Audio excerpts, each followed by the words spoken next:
YouTube has rolled out an exciting new feature, voice replies.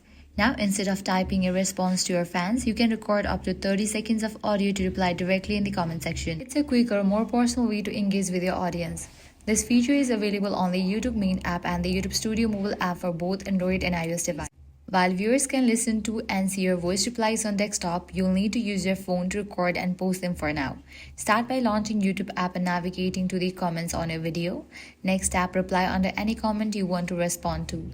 Then tap the sound wave icon next to the text box. Hold the button to record your voice, and when you are done, tap stop. Finally, tap post to send your reply. You can follow the same steps on YouTube Studio app as well. Once posted, your voice reply will appear as an audio player with YouTube providing an automatic transcript.